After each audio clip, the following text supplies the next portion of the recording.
This week, it seems that news story after news story has assaulted our sense of calm and security. And just as we have absorbed and processed the implication of one executive order coming out of the new administration, another shocking development takes our breath away. And just as we take a sigh of relief that the most recent action did not target us, then we hear that someone has been nominated to a government post who will get the chance to target us after all.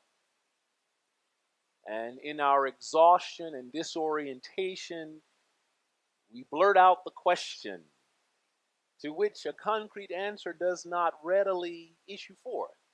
And I've heard the question over and over again, what do we do?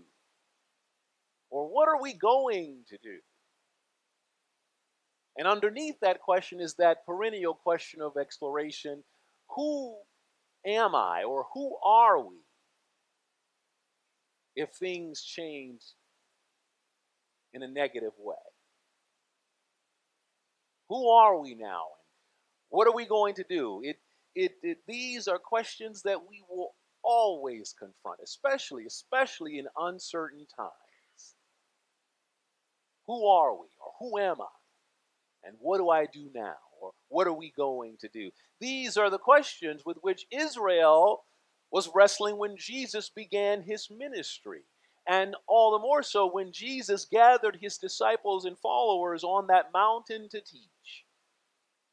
They come to him with the questions, who are we? And what are we going to do? Who are we and what are we going to do given that Rome has absolute power and control over us and everything that we do? Everywhere we turn, there are soldiers and there is exploitation and there is oppression. Who are we?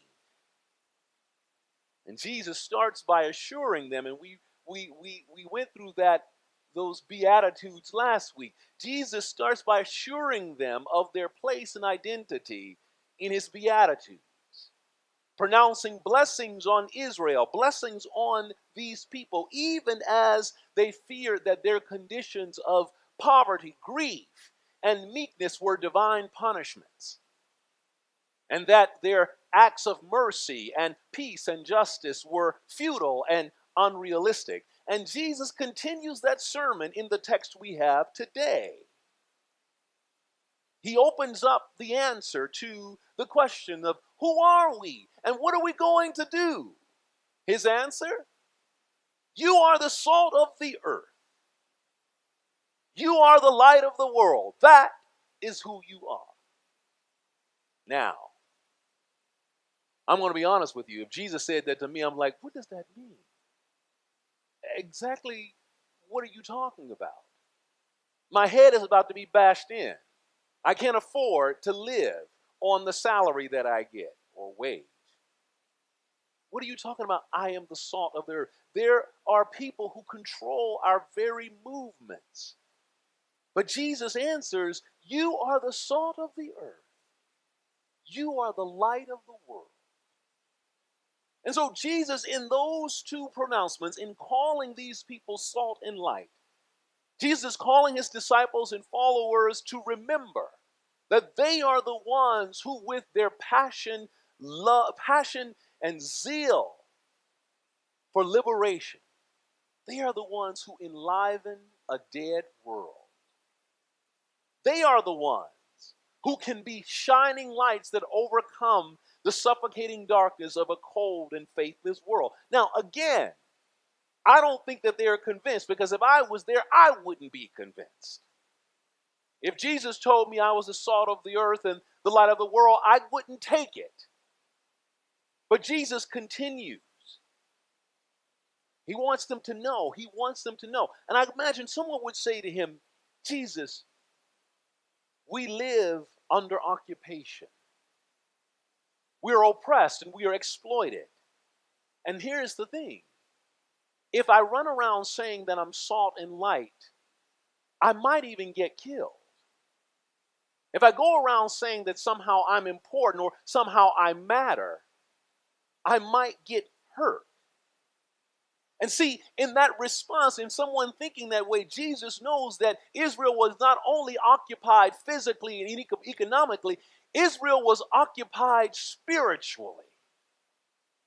Something was deadening their spirit. And Jesus' sermon is a reminder that God is the source of their salvation and liberation. Saved and liberated people are a peculiar people. They are salt and light. They need not be intimidated or discouraged by the whims and evils of an empire. No, because their salvation and liberation comes from God, they proclaim the reign of God just by showing up.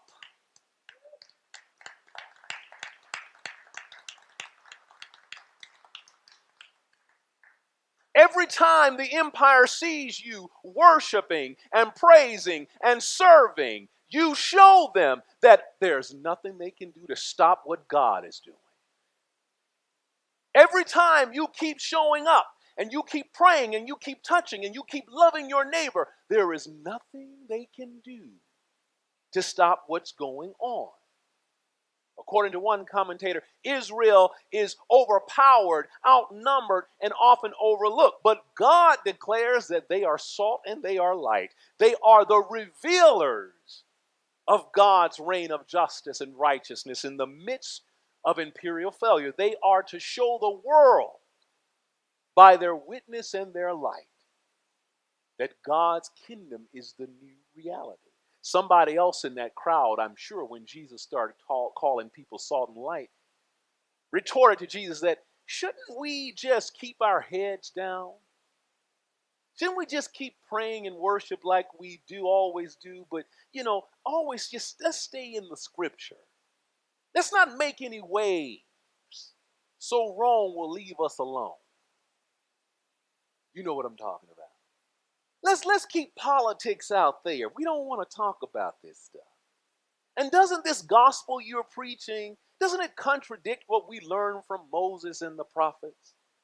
Oh, but Jesus makes it clear. I did not come to abolish the law. I did not come to change the law. I'm living the law. When I proclaim the reign of God, I'm fulfilling the law. When I say Caesar is a pretend leader, I'm fulfilling the law. When I say that Rome doesn't have any power over us, I'm challenging the law. I'm fulfilling the law. Oh, I didn't come to abolish anything.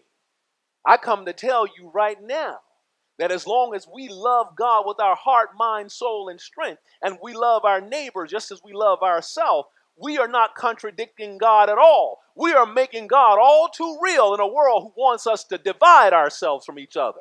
A world that wants us to kill each other. A world that wants us to hate each other. No, I'm fulfilling it.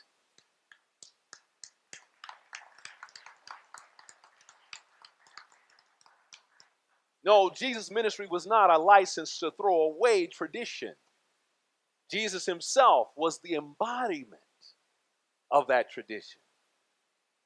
So preaching love, service, liberation, and inclusion to all God's children is not about abolishing the law. It's not about contradicting Moses.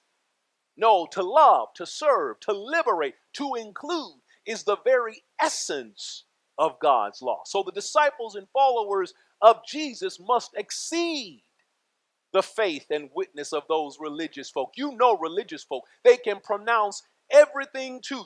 They can read every scripture. They can quote it jot and tittle. And then you try to find out them living it. Oh, they know how to say love, but boy, they find it hard to show it. They know how to talk about how good God is, but boy, you can have to challenge them. How good are you? Oh, they can pronounce judgment, but love never crossed their lips. Oh, but Jesus said you must exceed it.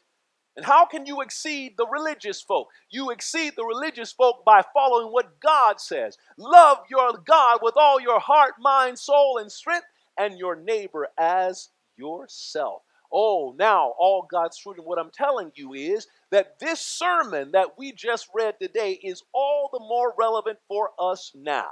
Given what's going on out there in our nation, vulnerable among us, we are going to be tempted to withdraw, to come to this place of safety and community to hide from the attacks and the changes. But here, I'm telling you something. You are the salt of the earth. You are the light of the world. You can't hide. You were kind of quiet there, but I'm going to tell you again. You are the salt of the earth and the light of the world. You can't hide.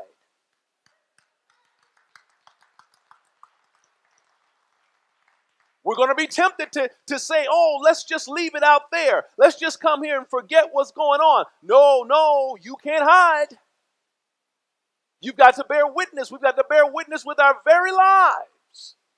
So that when they come to padlock the door, or when they come to take away our rights, or when they come to steal our neighbor's right, or when they come to hurt the people who are the most vulnerable, we've got to shine like we've never shone before. We can't hide. Oh, we're going to be tempted to circle the wagons to protect ourselves and the ones we love and not feel empowered to protect those who need our protection, to not serve our neighbors, to just go along to get along. And some of us are going to seriously contemplate, shouldn't we just keep our heads down? Shouldn't you just shut up, Pastor? Your mouth's too big. You're going to get hurt. Shouldn't we just, maybe if we be quiet, they'll leave us alone. They won't come for us. But Jesus declares that we are salt and we are light. We cannot let the world dilute our power or our energy to challenge the status quo. When it is wrong, we are going to have to say it is wrong. When our neighbor is being oppressed, we're going to have to say, stop oppressing our neighbor. When they come for the immigrant, when they come for the Muslim, when they come for our trans siblings, we are going to have to step in front and say, no, you cannot touch them. Our light must shine. We will have to do it. We cannot let what is going on out there overcome this zeal or passion. We cannot hide what God has done in and is doing through us.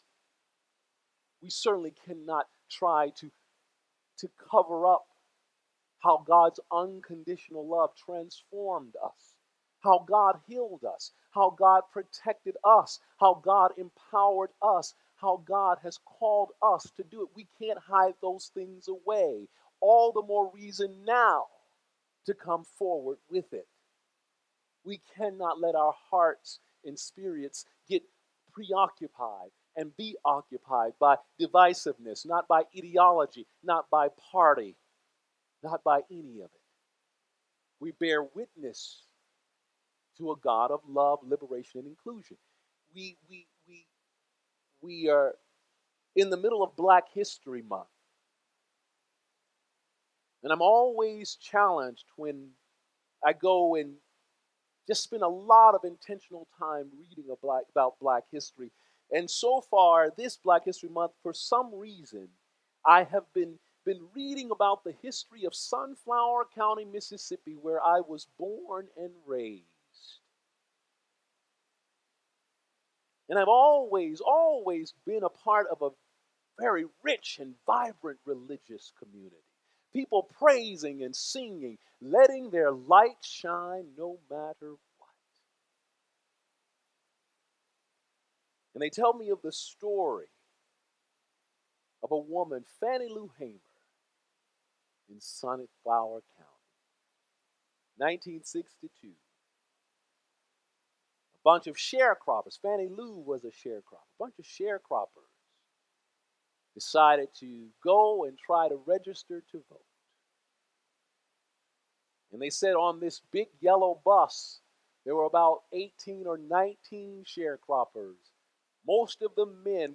I think it was one woman, Fannie Lou Hamer, sitting in that bus. They go up to the county seat of Indianola, Mississippi, my hometown. They go to register to vote. Of course, they are turned away. But the buzz in town is that these sharecroppers have come here to try to register to vote. They get on the bus to go home after they are turned away. But the sheriff pulls them over once they get out of the city limit, pulls them over, and everyone is afraid because there is death all around them. People have been killed for trying to register. In the neighboring county, Humphrey County, Reverend George Lee had just been killed for trying to register people to vote. So when that sheriff pulled over the bus, they were afraid for their lives. They grabbed the driver up, and then all of a sudden they said they could hear in the background someone singing.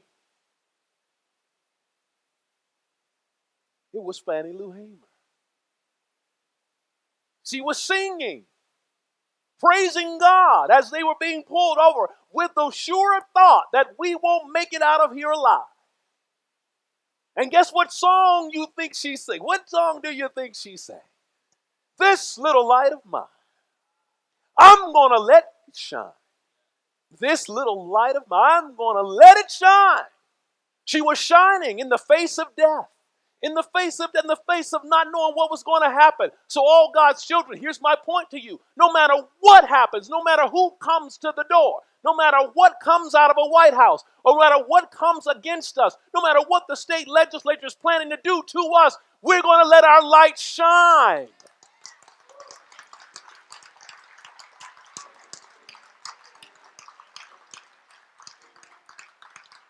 It doesn't matter. It doesn't matter. Find your inner Fannie Lou. If you feel like you don't know what to do, start singing. And the first thing you're going to do, we're going to make them hesitate, because they're going to say, why are these people singing? They're going to figure like, why? We're about to kill them. We're about to destroy them. We're about to take away their rights. We're about to do everything we can do because we have the power to do it. And then we start singing. And they won't know what hit them. They won't know what's going on. Because we are the salt of the earth and the light of the world. God has empowered us to do it. And when they come for us, I want you to sing, this little light of mine, I'm gonna let it shine. This little light of mine, I'm gonna let it shine. This little light of, sing it with me. I'm gonna let it shine, let it shine, let it shine, let it shine. If you're not convinced, sing louder. This little joy of mine,